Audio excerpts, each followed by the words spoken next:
Morning news కి స్వాగతం. పత్రికల్లోని ముఖ్యాంశాలు చూద్దాం. ఈనాడు పత్రిక, మావోయిస్టు దళపతి ఎన్కౌంటర్, కేంద్ర కమిటీ ప్రధాన కార్యదర్శి నంబాల కేశవరావు మృతి. అబుజ్మాన్ అడవుల్లో జరిగిన ఎన్కౌంటర్లలో ఆయన సహా 27 మంది మృతివాత అంటూ వార్త వేసుకొని వచ్చింది. ఇక్కడ అగ్రనేతలు ఉన్నారన్న సమాచారంతో ఈ నెల 19 నుంచి కుంబింగ్ అతిపెద్ద విజయం అన్న ప్రధాని మోదీ అంటూ వార్త వేసుకొని వచ్చింది. ఇక్కడ మొత్తానికైతే మావోయిస్టు దళపతి ఎన్కౌంటర్ అయినట్టు వార్త వేసుకొని వచ్చింది. గత 6-7 నెలల నుంచి దాదాపు ఒక 500 వరకు మావోయిస్టులు చనిపోయినట్టు సమాచారం. మొత్తం మీద నిన్న ఒకటే రోజు 27 మంది హతమైనట్టు వార్త వేసుకొని వచ్చింది. 19వ తారీఖు నుంచి కూంబింగ్ చేస్తే నిన్న మొత్తం మీద అడవి మొత్తానికి జల్లడ పట్టినట్టు పట్టిరు. ఎదురు కాల్పుల్లో మొత్తం మీద 27 మంది మావోయిస్టులు హతమైనట్టు వార్త వేసింది. ఇక్కడ అజ్ఞాతంలోకి వెళ్లి అడవుల్లో కేశవ్ రావుది 45 సుదీర్ఘ ఉద్యమ ప్రస్థానం. ఆర్ఈసీలో చదువుతూ పీపుల్స్ వార్లో చేరిక.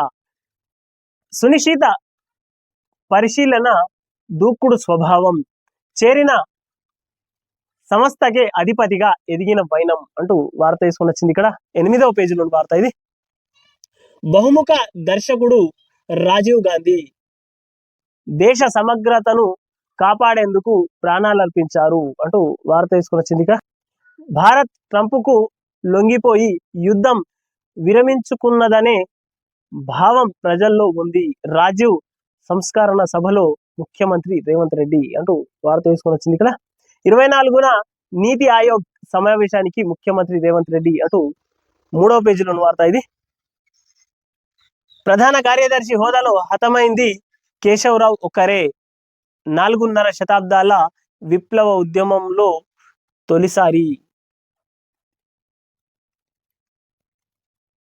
కాగర్లో ఆధునిక యుద్ధ తంత్రం, సైనిక డ్రోన్లు, హెలికాప్టర్లతో మావోయిస్టుల కదలికలపై పటిష్ట నిఘా అంటూ 8వ పేజీలో వార్త ఇది కూడా.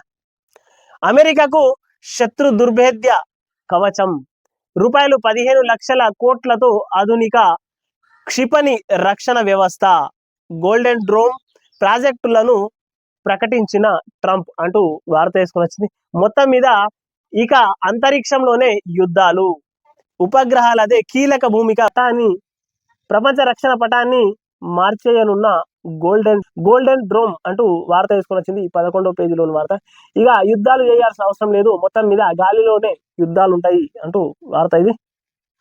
ఆమె ఆవేదనకు అంతర్జాతీయ కీర్తి, బూకర్ పురస్కారాన్ని అందుకున్న కన్నడ రచయిత్రి భాను ముస్తాహ్ అంటూ వార్త వేసుకొని వచ్చింది. ఇక్కడ 2వ పేజీలోని వార్త ఇది. భారత్ బయోటెక్ కలరా టీకా హిల్ కాల్ నోటి ద్వారా తీసుకునే వీలు, క్లినిక్ పరీక్షల్లో విజయవంతం, 20 కోట్ల డోసుల ఉత్పత్తికి సన్నాహాలు అంటూ 2వ పేజీలో వార్త. ఇక కలరాకు నోటి ద్వారానే టీకాలు తీసుకోవచ్చట. మొత్తం మీద భారత్ బయోటెక్ మళ్ళొక ఔషధాన్ని కనుక్కున్నదని చెప్పుకోవచ్చు. ప్రభుత్వ భూమిపై హక్కు ఎవరికి ఉండదు, వాహ్ ఇస్లాంలో భాగం కాదు, సుప్రీంకోర్టులో కేంద్ర ప్రభుత్వ వాదన అంటూ 11వ పేజీలో వార్త ఇది. రూపాయలు 2,000 కోట్ల ఆస్తులు అక్రమంగా స్వాధీనం, కుట్రదారులు సోనియా రాహుల్ తదితరులు, నేషనల్ హెరాల్డ్ కేసులో ఈడీ సంచలన ఆరోపణలు అటు 11వ పేజీలో వార్త ఇది కూడా. కర్ణాటకలో ఘోర రోడ్డు ప్రమాదం, 6 దుర్మరణం, మృతుల్లో కెనరా బ్యాంక్ మేనేజర్ సహా 4 గద్వాల వాసులు అంటూ 3వ పేజీలో వార్త ఇది కూడా.